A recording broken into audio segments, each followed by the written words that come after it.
Okay, so this is a trial read-through of the Deathworlders beginning chapter 0, the Kevin Jenkins experience. Next, I ordered. I did not, at first, bother to look up from the desktop in front of me, where the standard security systems were scanning the being in front of me for weapons, pathogens, parasites, and other such contraband. I only looked up when the machine flashed a message I had never seen before. Error. Unknown species. It was small, barely tall enough to see over the top of my customs desk, in fact. A quadriform biped, forelimbs ending in 5 manipulating digits. Much of its body was covered in obviously synthetic fabric, with only the forepaws and head visible. Much of the head, the top, around the ears, and down and under the mouth and nose, was covered in short, coarse fur of a brownish hue, apart from where this had been shaved in front of the ear to accept a cybernetic of some description. My desk registered this as the creature's interspecies communication implant, though it seemed like a shockingly crude example. It met my surprised stare with the level binocular gaze of a species evolved for predation and the hunt. Small but powerful and dense seeming. Despite its lack of height, it had strapped a pack to its torso that looked larger and heavier than anything I could have comfortably carried. Abductee 907-42-96-53-3, it introduced itself. Name, Kevin Jenkins.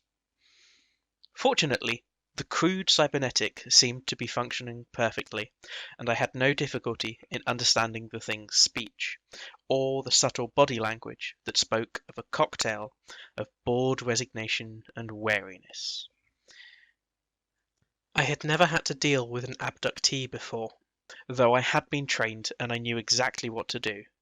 I closed the booth, stood up, and gestured for the alien to follow me with my second right forelimb. I will need to interview you in private, I told it. Him. He picked up a second bag and strolled, while carrying more than I suspected I could physically lift, after me. Whatever this thing was, it was from a high-gravity planet. I know the drill, he said. Pretty sure I'll be leaving this station before long, too. Why would that be? I asked politely, as I ushered him into the private interview corral and activated the privacy field. The sounds of immigration control evaporated as a sudden fuzzy silence engulfed us. He dropped the bags and they landed with a solid, dense noise that told me they were exactly as heavy as they looked. It's only a matter of time before your colleagues in security prosecute me for vagrancy, he said. Why would they do that? I asked, to make conversation as I prepared the official forms. Article 227, paragraph 16 of the Galactic Treaty of Laws, he said, stretching out and rolling its head. His endoskeleton issued a loud clicking sound, and he issued a sigh that my implant interpreted as pleasure. He laughed, a sound that served the exact same purpose as it did in mine, though this one was tinged with bitterness. Technically, as a member of a pre-interplanetary species, I am a non-sentient specimen of indigenous fauna, and therefore cannot be legally employed or own property. I indicated my understanding by nodding, another gesture our body language shared in common, and raising the fur at the nape of my neck. The courtie abducted you, didn't they? My kind call them greys, he replied. I nodded. The courtie was small, even smaller than this being, grey-skinned but with large eyes and oversized brains as a result of a centuries-long eugenics program within their species which had vastly expanded their intellect. Most other species suspected that their sense of empathy had atrophied as a side effect of the campaign to make themselves smarter. They were known for abducting specimens of a pre-contact species, experimenting on them to acquire biological data, then using that information to be able to sell cybernetics technology to the newcomers that was appropriate to their biology the second they were welcomed into the galactic fold. Unethical, but the species as a whole could not be prosecuted for the actions of a few, and so the sales of the implants went ahead anyway. Kevin Jenkins had clearly been one of their victims. Apt, I said. Why not have the implant removed and returned to your homeworld? Because I'd never be able to keep the secret, and so the Office for the Preservation of Indigenous Species wouldn't let me, he said. Can we please start with the official stuff? I haven't slept in 2 standard diurnals. I apologize, I said, chagrined at my own lack of professionalism. I activated the corral's recording function. Interview begins. Interstellar Convenience Standard Date / Time 1196-5-24.4. Civilian Trade Station 591. Outlook on Forever. Customs and Immigration Officer Kurkutunuk A. Knuzkutuk interviewing immigrant pre-contact abductee. Could you repeat your identification for me, please? Abductee 907-42-96-53-3, male. Name, Kevin Jenkins. My species refer to ourselves as human. Our homeworld is a Category 12 temperate I interrupted him. I must ask you to take this interview seriously. Your visa will be denied if you continue to mock the immigration system. Its facial features twisted up in an expression of amusement. I assure you, officer, I am not mocking the immigration system. My species' homeworld really is a Category 12 temperate. You will find documentary verification of that fact on this data storage. I ripped the data from the storage and attached it to the recording. True to his word, a full survey of the human homeworld revealed that it was indeed Category 12. A death world. Hostile, vicious, and forever primordial. Experimentally, I tried to enter this fact onto the paperwork, which of course threw up an error code. It is considered impossible for sentient beings to evolve on Category 12 planets, I said. As I explained off the record, according to Article 227, Paragraph 16 of the Galactic Treaty of Laws, I am legally not a sentient being. It raised its forelimbs, and the torso joints moved in a complicated way, denoting resignation. I gave this some consideration and scrapped the form. He was quite correct, and that status made properly navigating him through the immigration paperwork impossible. The recording would just have to do. Jenkins nodded, and our implants eventually decided that he meant that a prediction had come true. You can see why the administration on Station 442 kicked me out, he said. I'm a bureaucratic anomaly. The whole system is far too rigid to accommodate me and mine. I caught myself nodding in agreement and shut the gesture down. It would show up on the record and negatively impact my next performance evaluation.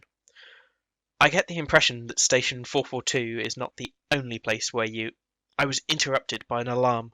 3 short howls of noise. The attack alarm. Impossible! I exclaimed as I leapt out of my chair, and registering the motion, the corral shut down our privacy field. The remaining passengers from the shuttle we had been processing were responding with various degrees of calmness. Some, more skittish species, were beating a hasty retreat to the station's airlock, while others waited for instructions. I had not finished gathering my thoughts when there was a sudden, violent lurch that knocked me from my feet. I saw Jenkins sway with the motion and remain upright, despite the fact that he was balanced precariously on only 2 legs. A second alarm began to sound, the long wail of a station damage alarm. This was then followed by an angry growl of a hull breach alarm, but oddly, not the decompression alarm. That could only mean one thing. Them? Here? I asked of nobody as I struggled to my feet and trotted to the weapons locker. Them? Jenkins asked, loping along easily next to me in what was clearly much lower gravity than he was evolved for. The locker reacted to the security codes my station security officer's harness was broadcasting and opened, spelling out a pair of pulse guns, 2 personal shield emitters, and a magazine of coin-sized nerve jam grenades. I slapped the shield emitter to the power dock on my harness. There was no visible change, but the sense tendrils along my back felt a tingling as the shield came online. The pulse gun configured itself for my species as I picked it up and connected its power cable to my harness. Hunters, I whispered. Jenkins didn't seem especially frightened by the news, but then I realized he had almost certainly never heard of the only carnivorous species in the galaxy that preferred the meat of fellow sentients. I didn't have time to explain. There was the sound of pulse gun fire, and a squealing being galloped into the customs area before being caught from behind by a kinetic pulse that hurled it to the ground, broken and dying. Jenkins sprinted for cover, and I followed. Despite my longer legs, he covered the ground faster and threw himself behind a customs booth as another kinetic pulse missed him. I turned and shot at the hunter that had aimed at us. My shot evaporated harmlessly against a protection field identical to mine. There were 3 more behind it, and I ducked into cover next to the human as their return fire threatened to overwhelm my defenses. "We're in trouble," I whined. All around us, fleeing and panicking immigrants were being smashed to the ground by hunter firepower. Jenkins popped his head over the countertop and ducked again as a volley of shots targeted him. 6 of them, he said. Ugly motherfuckers. I had to agree as I fired a few suppressing shots around the corner. While judging any species by the aesthetic values of your own species doesn't make a lot of sense, hunters were ugly. Their skin was a grotesque matte ceramic white, and their 7 eyes, each blinking independently, provided them with exceptional depth perception.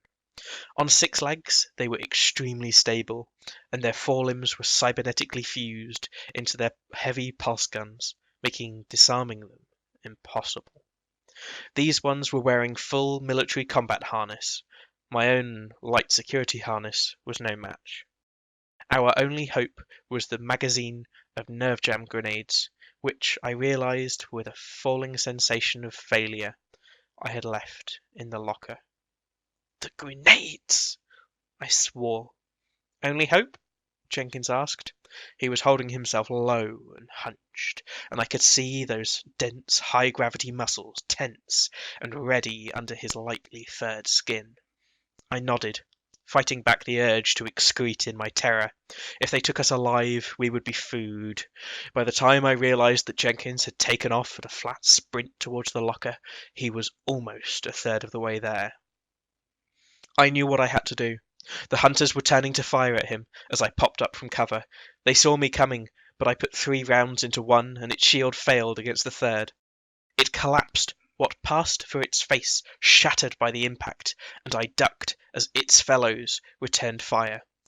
One ignored me and kept firing at Jenkins, but he was so fast, so small, and the rounds smacked into the deck plating around him. He threw his feet out ahead of him and slid the last few strides to the locker. He popped up to his feet, looked at me as he raised his arm, and threw, accurately, and much, much further than I could have thrown them. Then a pulse round took him in the torso and flung him against the wall.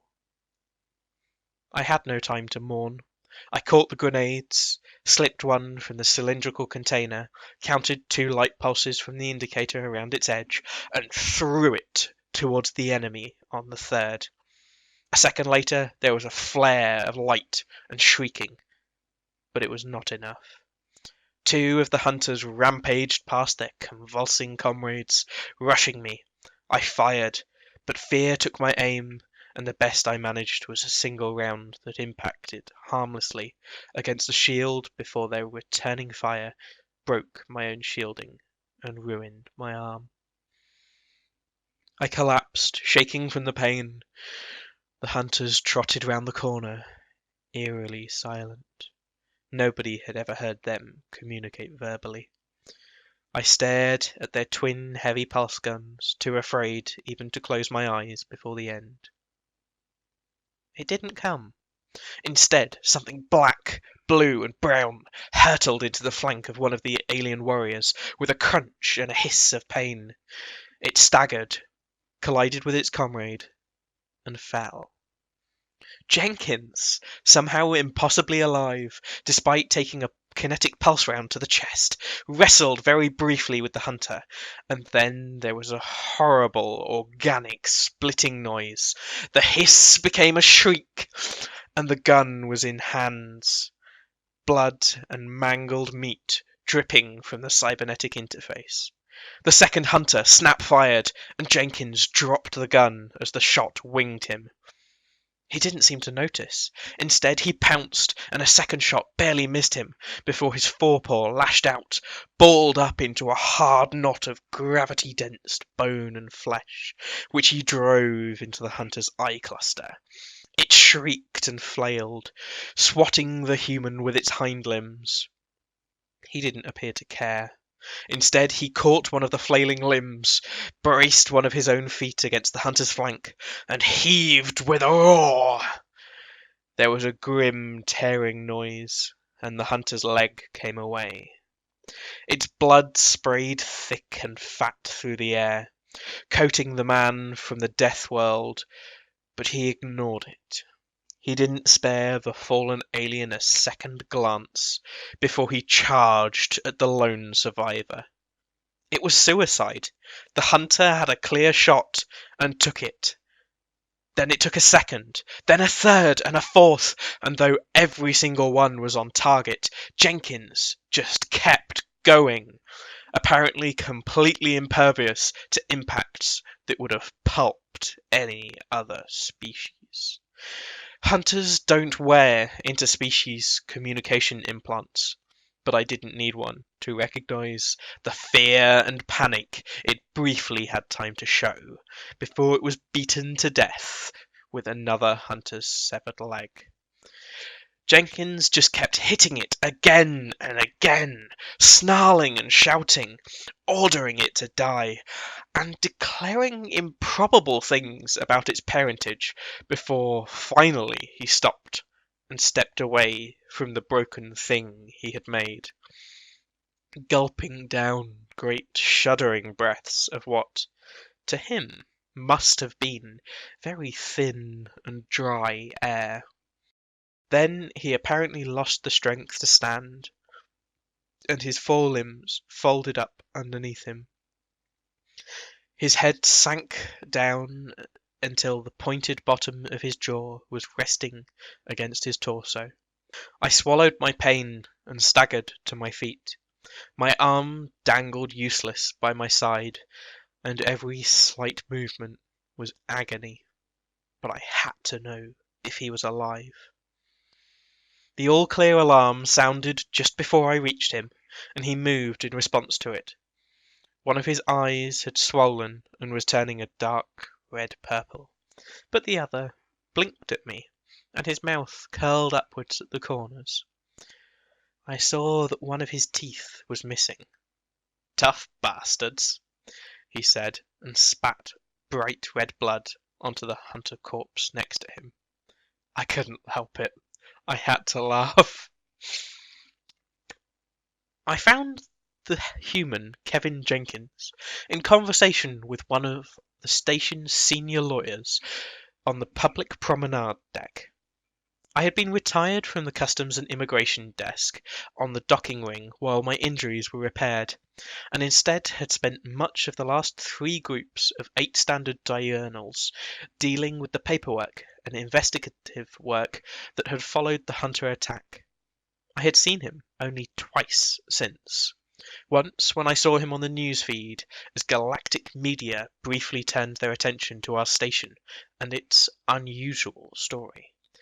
And the second time was when I took his statement for the official incident report. On the news, his eye had still been swollen and ugly. Much of its flesh had been darkened and bruised from minor hemorrhaging, and he had been wincing with pain every time he drew breath. When I interviewed him, the swelling had gone down and the pain in his breath had gone away. Now, 20 diurnals after the attack, there was just some greenish discoloration to show that he had ever been injured. My arm, meanwhile, had needed amputating, and I was still adjusting to the plastic and carbon fibre prosthetic that had replaced it. He raised a forelimb and waggled his paw hand at me as I approached, and our social cybernetics agreed that this was a gesture of greeting. "Kirk!" he exclaimed. He was completely unable to pronounce my name, so he had taken to approximating the first syllable, with my permission. He was still yet to explain why he had found it so amusing to call me that. A chair reconfigured itself for my anatomy, and I straddled it. Jenkins received no such luxury from the chairs, but seemed comfortable enough anyway. "I hope I am not interrupting Lawyer Vedregnenug," I asked. "You are not, Officer Acton," Vedreg replied. He and I were good acquaintances, but his species are sticklers for observing some formalities upon greeting one another. Purveyor Jenkins and I were discussing his petition to have his species reclassified as sentient. "Purveyor Jenkins?" I asked. "Back on Earth I owned a recreational establishment," the human said, sipping his glass of water. I noticed already that his water intake was surprisingly high considering his size, and made a note to ask him about it. "I assumed you were military," I told him. He chuckled. "Nope." "But you were fearless when those hunters were shooting you," I exclaimed. He did that complicated joint lift with his forelimbs again. A shrug. "How's your arm?" he asked, changing the subject. "I am adapting to it. Thank you. So, you think you may be able to have humans reclassified?" A wave of purple pigmentation rippled down Vedreg's flank. Pessimism. "It would require an amendment to the Galactic Treaty of Laws," he said, "which the Council is historically stubborn to tamper with. Amending the treaty tends to lose votes." Jenkins issued a coarse sound through his nasal orifice. Derision. But said nothing. He rolled up the sleeves of fabric that covered his forelimbs until they were bunched around the mid-joint. I noticed that a patch of skin on his left arm had been artificially pigmented. It was a simple design, one long line crossed by a shorter one. His skin went bumpy and raised its sparse body fur. His social implant reported no emotional context for that, so I assumed it was an automatic response to some environmental factor. Aliens can be surprisingly strange at the best of times, but I was beginning to suspect that humans may be weirder than most. The medical report from the team that provided care to Jenkins after the battle said that his bloodstream contained a powerful combat drug, although I was certain he hadn't ingested, inhaled, or injected any during the fight. There hadn't been time. Muscles shifted under his thin brown skin as he tapped his digits on the tabletop in a simple 1-2-3 rhythm. In any other species, the movement would have looked obscenely organic. "Fascinating biology," Vedred agreed with me, and I indicated embarrassment. Clearly, I had been displaying my fascination openly enough for my social implant to broadcast it. "How strong are you, Purveyor Jenkins?" Jenkins shrugged. Strong enough to rip the leg off a hunter and beat another hunter to death with it, he said. I don't know how that translates. I meant by the standards of your own species, Vedreg clarified. Jenkins thought about it. I don't know. I try to stay in shape, but between the low gravity and not getting enough food, I've probably lost some muscle. About or slightly below average for a male of my size, he suggested. Vedreg and I exchanged a glance that bypassed the social implants. There are going to be a lot of nervous species out there when your kind develop quantum communication, Vedreg opined. You have no idea, Jenkins muttered.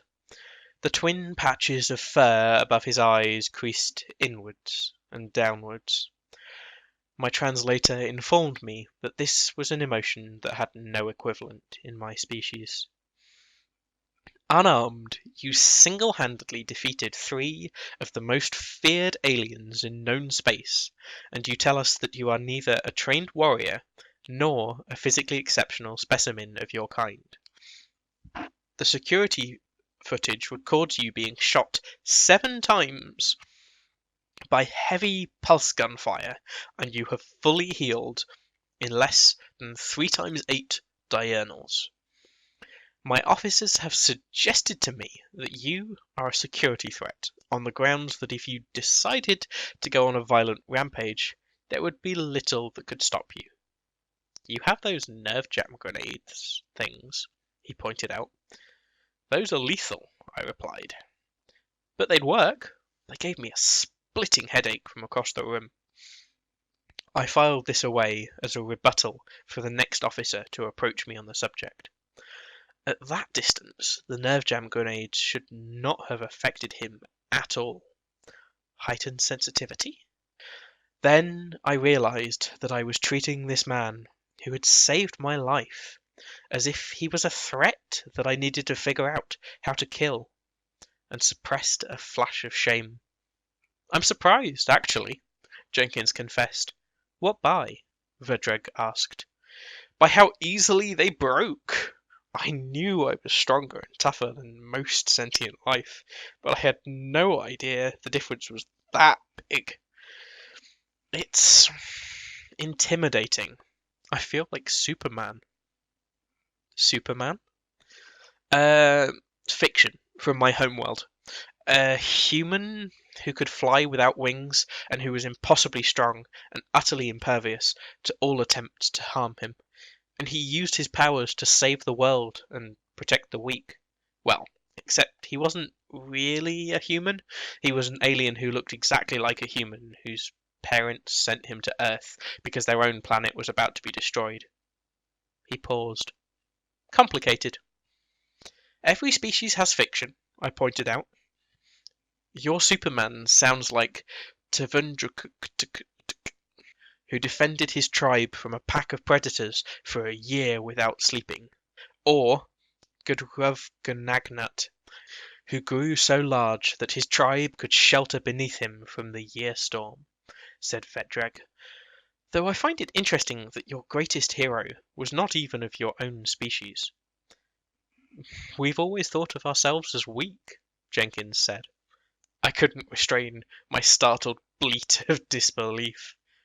Well, by the standards of a lot of species on Earth, we are weak. Horses can carry more, dogs can bite harder and scent better. Most prey species worth hunting could crush an incautious hunter if they turned to flight, and any of the apex predators will happily eat a human. Our closest evolutionary cousins are much stronger than us.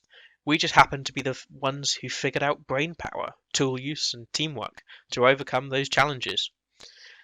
He scratched his tattoo.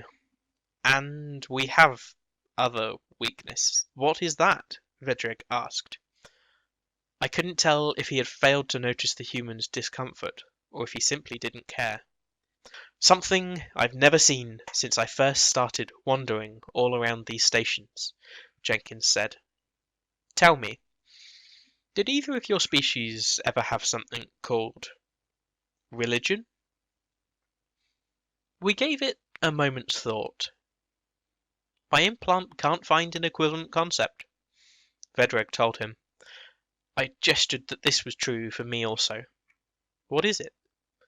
Our greatest weakness, Jenkins said, and the reason you guys are going to shit yourselves when humans finally get off the ground. We listened, and I privately felt a sense of alarm mounting within me. The concept was very, very alien. Humans, it seemed, had, for most of their sentient era, preferred to invent explanations for the world around them, rather than admit a lack of knowledge. They had invented a sentience that was capable of doing any logically consistent thing, capable of knowing anything. Rather than answer the mystery of where they had come from, they had historically preferred to tell stories and then convince themselves that the stories were true. If Jenkins was to be believed, then the line between fantasy and reality was, for many humans, invisible. He told us of the myth he had grown up being told was real. How this great power, God, had made the universe in a handful of diurnals and crafted the first humans from the dirt of their homeworld. They had disobeyed him and been punished, as had their descendants and their descendants, until apparently one tribe had tortured this being's physical avatar to death. He gestured to the tattoo at this point, explaining that it depicted a crucifix, the very instrument of torture in question. This act somehow convinced this God thing to forgive them and be nice to humanity, so long as they devoted considerable time and effort to telling it how great it was. Vedreg had turned a grim shade of worried dark green by the time Jenkins finished telling the story.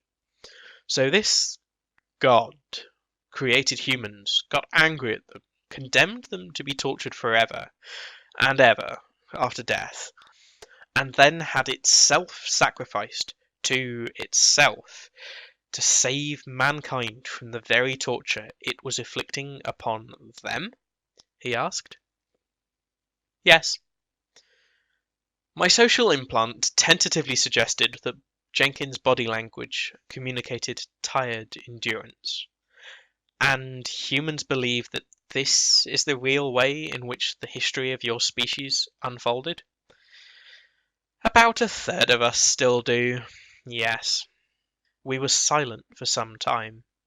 Vedreg slowly went bluer and bluer, until suddenly he erupted. Why? He demanded. I don't know, Jenkins responded calmly. You don't know? You're wearing the symbol of this masochism on your arm, and you don't know why your people believe it? I know why I believed it, Jenkins said. I didn't know any better. But, Jenkins interrupted, his implant radiating waning patience and mounting embarrassment. I was taught this thing from a very young age as if it was true. I had no reason to believe I was being lied to, so I accepted it. It took me half my life to realize that the people who taught me this thing didn't have to be lying. They could just be wrong. He swallowed the last of his glass of water. When I told my family that I had stopped believing the God myth was true, they accused me of being evil and severed all contact with me. I had to go to civilian law enforcement before most of my property was returned. I was actually driving back from talking with my lawyer about fighting for the right to have contact with my own offspring when I was abducted. He looked me in the eye. You have to understand, I come from one of the more civilized parts of my planet. Vedreg and I sat in silence for several minutes, absorbing this news. Jenkins, if anything, seemed grateful for the silence. That is deeply troubling information, Purveyor Jenkins, Vedreg said eventually. It implies that your entire species is insane. I don't disagree, Jenkins replied. And you're strong, fast, impervious to pulse fire. Not impervious, just highly resilient, I corrected. Vedreg ignored the correction and forged ahead. Have a gland that generates combat drugs. I looked at Jenkins, surprised. He did that shrug thing, this time wobbling his head apologetically. Vedreg kept going, apparently oblivious to the exchange. And now you're telling me that your species is gripped by the fervent belief that a tale of breathtaking violence and cruelty is all true, and that many of you are willing to die in service to the principal villain of this story? I'm going to have a hard time convincing anybody that your people should be declared sentient so long as this state of affairs continues. Let me tell you why you need to try, Jenkins said, quietly. Why? The human gave a worried smile. Because if you don't, you won't be ready for us, he said. In hindsight, I really should have expected that Jenkins would have attracted a journalist's attention. Within hours, our conversation was the big talking point on a major interstellar newsfeed, complete with an alarmist headline. Clips from it were discussed on a political discussion broadcast, most of them chosen to show the worst possible take on what Jenkins had been saying. 3 diurnals later, the council convened a special meeting. I was part of the security force that flew Jenkins to Capital Station to be interviewed by a special committee. I wasn't permitted to witness the interview, but every being that entered that chamber exited displaying the signs of worry and stress. Events moved quickly after that. A civilian fleet set out to make contact with Earth in the hopes of peacefully talking them down from this religion nonsense. It was met at the edge of their solar system by a vigilante fleet that had apparently been preparing to divert a comet in system to hit Earth. The Navy arrived to break up the resulting fight, but only after horrible casualties to both sides. The incident prompted the Council to do 2 things. First, they passed an amendment to the treaty that allowed for a species to be declared sentient if it had developed calculus rather than interplanetary FTL, though the contact prohibition would remain in effect until the species went interplanetary. The second thing it prompted was the declaration of a surveillance and research mission to Earth. I requested, and was granted, a transfer and promotion to head of security on the research station. The station displaced into the Earth system 5 8 diurnals after the mission was announced, using the bulk of its large ringed gas world known as Saturn to mask the neutrino burst of its arrival.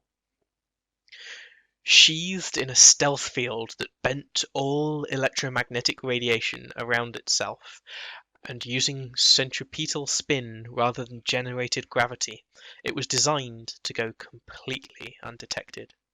The last thing the station did before activating this field was to spit 2 probes that embedded themselves in Earth's lone large moon so as to snoop on the human race's communications networks and forward the information to us on the observatory. We would have begun sooner if the station had not been fitted with a specialist living module for Jenkins and 2 other human abductees who had requested a place on the mission. Mounted on a trio of boom arms well out from the main body of the station, it provided a higher gravity their species was used to, as well as a warmer, denser, more humid atmosphere. I visited it only once. Aside from being a third heavier than usual, I swiftly felt the heat and humidity making me unwell and returned to the core of the station, which was tuned to the interstellar norm I was used to. The other humans were quite dissimilar to Jenkins. Charlotte was from the same landmass and political entity as he was, but was older than him, and had apparently joined the mission so as to preach the truth of the very religion we were there to study. Most of the crew found it impossible to believe that she was not insane, but Jenkins assured me that her beliefs were considered perfectly normal. He seemed embarrassed by the fact. The other, a male called Young, pointed out a peninsula on the prograde end of the largest landmass when asked where his home was. He refused to be drawn on the subject of religion, instead preferring to compensate for the gaps in Jenkins and Charlotte's knowledge regarding that region of their planet. We spent a lot of time monitoring the political situation at first. Jenkins and Charlotte got into a vicious argument about a protracted conflict in a dry, hot part of the world that had apparently only just started when they were abducted. Jenkins later explained to me that Charlotte had praised what she saw as a war between her own religion against another, rival one. "It's crazy," he complained to me in private. "They're both products of the same religious root anyway." I began to suspect, however, that Jenkins had not been entirely fair about his own species. My job was trivially easy, as I spent much of my time browsing the content of their worldwide data network. Whenever Jenkins was with me, I noticed that he had a habit of focusing on the worst aspects. It was when I started to explore without his guiding hand that I started to find the positives. I had never paid much attention to poetry, art, and fiction. These things exist in all species, but the alien concepts these things expressed, and the way in which they expressed them, broke through that barrier for me. Some I couldn't stand, monotonous, pulsing music that seemed to delight in going nowhere. Broadcasts which appeared to take a morbid fascination in the opinions of beings that, among my own species, would have been locked up for their own safety and medicated. Other specimens of their art were interesting, thought-provoking. A few inspired quite intense emotions in me. I enjoyed watching their movies, and Jenkins and I spent nearly a full diurnal watching, first, a series of enjoyable fantasies called Star Wars, then a trilogy called The Lord of the Rings, which I then discovered had originally been a book and read. Our musical tastes were different. He introduced me to his favourite genres, which I found shallow and noisy. He disliked the ones that most inspired me. I had trouble understanding how somebody could hear the music written by Chakoterian, Tchaikovsky, Bach, and Rutter and consider them dull, but other members of the crew reported that they preferred Jenkins' taste in music. Whatever else it was, Earth was a rich source of artistic exports. It was also a fountain of thought-provoking philosophy, novel ideas, and unique pastimes. Human words started to slip into the languages of the station's crew, filling gaps in our philosophical vocabulary. Once every 8 diurnals, 5 of the crew could be found gathered around a table in the mess hall, rolling number polyhedra, and apparently immersed in fantastical battles against impossible creatures that could breathe fire or turn a warrior to stone by meeting its gaze. Another group borrowed the idea of poetry reading and took it in turns to stand up and read their compositions aloud, an exercise doomed to ridiculousness by the fact that no 2 of them spoke the same language, but they took to it with enthusiasm. I had to gently ask the scientists to stop gambling on the outcome of human contests of physical skill and endurance, or to at least exercise some moderation. As part of my job, I was required to pass information of potential military significance back to the Council. The concept of the taser was amongst the very first. The idea of the suicide bomber was alarming and caused something of a stir when it was presented to the Committee for Interstellar Security, who called an emergency session to think up means by which such an insane tactic could be countered. In the end, they wound up stealing the best ideas from humanity itself. It was only when I encountered the idea of the tortured poet that things started to fall into place. Up until that point, I had been struggling to reconcile the artistic power of these beings and the nobility of their heroic visions of themselves, with the relentless delusion and grinding unpleasantness enacted in its name that played out before me. Now I began to see the shape of it. The demons, a lone word that had filled a conceptual gap we had never been aware of, that tormented humanity, were what inspired it. Surrounded on all sides by an ecosystem saturated with toxic microfauna and parasitic nanoorganisms, by vicious predators, hardy prey, and an explosively unstable tectonic world, they sacrificed their own peace of mind on the altar of evolution. They are not crazy. They are something far more than that. They are tortured geniuses. When they finally get off their world in a meaningful way, when they finally become eligible for contact and for introduction into the interstellar community, we will need to handle them with utmost care. They are physically powerful. They are strong enough to wield firearms that are powerful enough to overwhelm even the most powerful personal shielding, while our own weaponry would hardly slow them down. The chemical weapons they use as less than lethal alternatives would slaughter us. The water cannons they use to suppress riots would pulverize our bones. They are not only willing to die in the name of a fiction, they will do so gladly and eagerly. They are mentally overwhelming. Their ideas are powerful. Their inventiveness puts us to shame. Their philosophy explores avenues of thought that simply never occurred to us. But the most important part is that they must never, ever learn how much superior they are to us in so many ways. I think the idea would break them. You see, Earth is a death world. To survive, they had to evolve not just intelligence, but the ability to apply it like a weapon. They didn't evolve to merely overcome adversity, they evolved to thrive on it. They need to have something to aspire to, something they think is bigger than they are. They need something to fight.